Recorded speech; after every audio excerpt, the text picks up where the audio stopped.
Alors, bienvenue dans cette petite formation sur l'utilisation du logiciel NX12 pour appliquer des modifications d'un fichier de nuage de points ou STL obtenu sur Internet dans l'objectif d'en effectuer l'impression sur nos machines d'impression ici à l'ETS dans le cadre du cours de GOL 509. Donc, si c'est la première fois que vous ouvrez NX12, là, donc assurez-vous que dans l'utilitaire, que vous sélectionnez les bons bundles. Donc, on devrait avoir le ACD 10 et 11 comme bundle de licence sélectionné.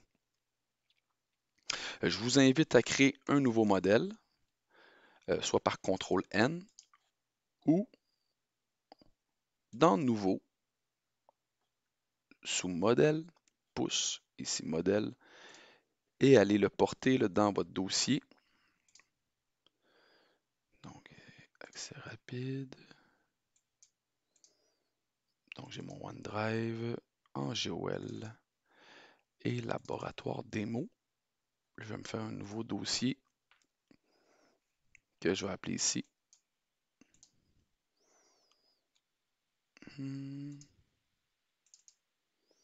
Nouveau dossier. Impression 3D. Il faut faire un petit refresh pour bien voir. Et voilà. Pour le modèle, je vais le renommer. Donc, 3D. Impression. On peut le mettre en majuscule. SBRUB.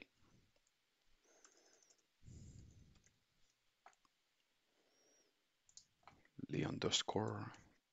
Parfait. Donc, une des premières étapes, c'est d'aller sur un site Internet. Donc, prenons comme exemple lui ici. Je vais aller sur le site qu'on appelle MakerBot, le Thingiverse. Posons que je recherche un truc Star Wars ou un Yoda. On va aller voir qu'est-ce qui peut me sortir là-dessus. Donc, je peux avoir un bébé Yoda, un Bouddha Yoda. Je trouve ça cool.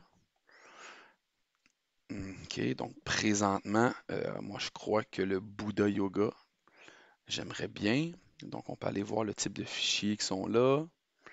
Il y a plusieurs items. C'est vraiment cool. Plusieurs fichiers là. Donc, moi je crois que le modèle de Yoda, ici présent, m'intéresse beaucoup. Donc, on peut y aller sur Download All Files. Je vous invite à subventionner les designers là, si vous avez la chance. Ça peut être très intéressant.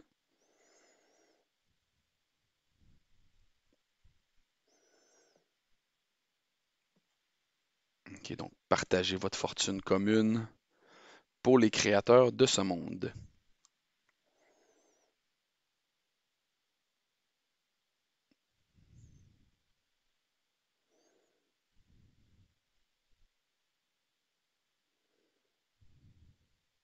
Parfait. Donc, à partir d'ici, moi, je vais ouvrir le fichier zip. Il devrait avoir dans l'appellation un truc qui va me faire penser au Yoda. On peut avoir Batman.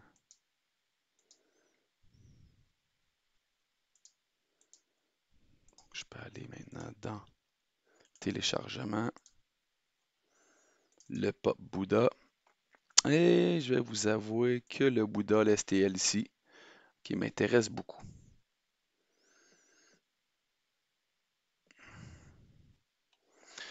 Donc, si on désire obtenir que le fichier là, qui nous intéresse, là, donc je peux avoir ici le Bouddha Yoda. Après ça, je pourrais en avoir d'autres qui sont disponibles. Donc, moi, je vais prendre moi, directement le Bouddha Yoda, ici, qui fait un 20 MB, affiché dans le dossier. Lui, je vais le copier et aller le porter dans mon dossier de projet. Donc, ici, revenir dans mon OneDrive, Joël, impression 3D. On va le coller.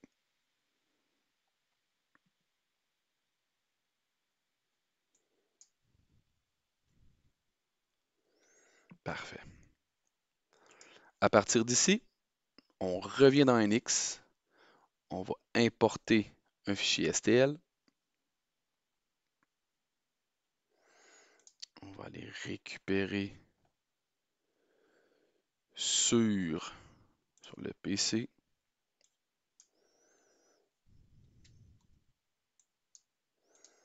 Ou dans mon OneDrive. Laboratoire démo, impression 3D et mon Bouddha Yoda. On ne sait pas trop si on est en pouces, en mètres ou comme dimension. Je vais en faire l'importation en millimètres. Et ici, moi, je vais me laisser tenter par un format facettisé en NX. Appliqué. Bingo. On peut voir ici la représentation graphique de l'élément. Là, on est assez chanceux. Lors de l'importation, je suis relativement bien centré.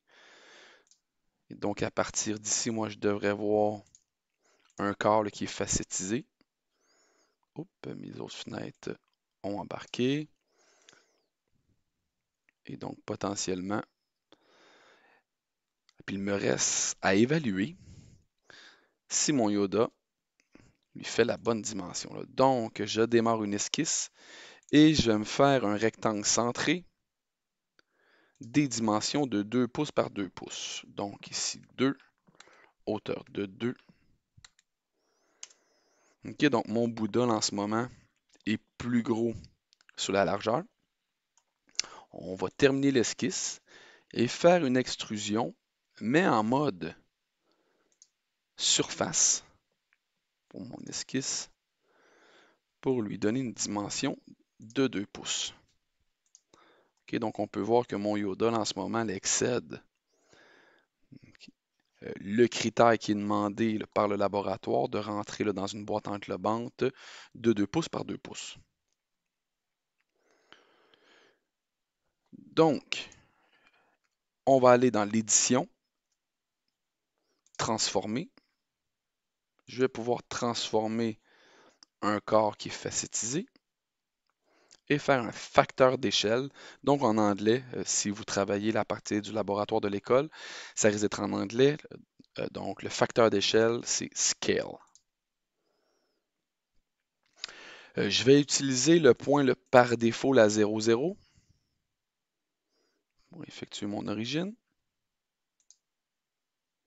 Et par la suite, je vais lui donner comme 95% et je vais que déplacer mon modèle jusqu'à temps que j'observe. Et là, ici, on peut voir que c'est littéralement comme la hauteur de la maquette qui est donc la dimension critique. Et voilà. Donc, faire attention, on serait tenté là, de cliquer OK pour partir de la fonction. Si moi je reclique OK, on va réappliquer la matrice de transformation qui est le facteur d'échelle à 95%.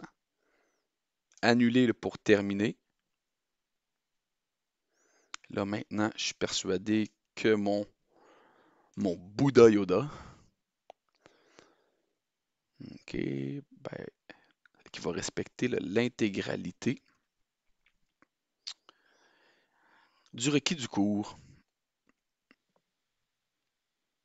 Une fois la sauvegarde de notre modèle effectuée, on est maintenant rendu à exporter le fichier vers notre dossier de sauvegarde de la pièce. Donc, aller dans Fichier, Exporter, STL. Veuillez vous assurer qu'on est bel et bien dans le bon dossier. Donc, présentement, je serai dans le laboratoire le GOL 509 démo, impression 3D. Donc, on devrait voir l'original, le Bouddha Yoda dans ma situation, ou impression 3D. .stl, OK. À même mon outil d'exportation, on vient cliquer sur l'objet à exporter. Je ne vais pas vouloir, moi, afficher les triangles par défaut, comme on peut le laisser aux éléments de base. Moi, dans mon cas, on veut juste faire l'exportation sur une tolérance de 3 millièmes de pouce avec une tolérance angulaire à peu près de 5 degrés. On devrait maintenant voir que dans le document, donc le OneDrive, GOL 511, moi dans mon cas, 509 avec l'impression 3D, et j'ai maintenant moi, le bon fichier STL. Et c'est normal qu'il conserve la même grandeur que l'original à cause que tous les points et les triangles ont conservé les mêmes dimensions et donc la même quantité. Une fois que c'est fait, on est en mesure d'aller déposer le fichier transformé sur Moodle. À très bientôt.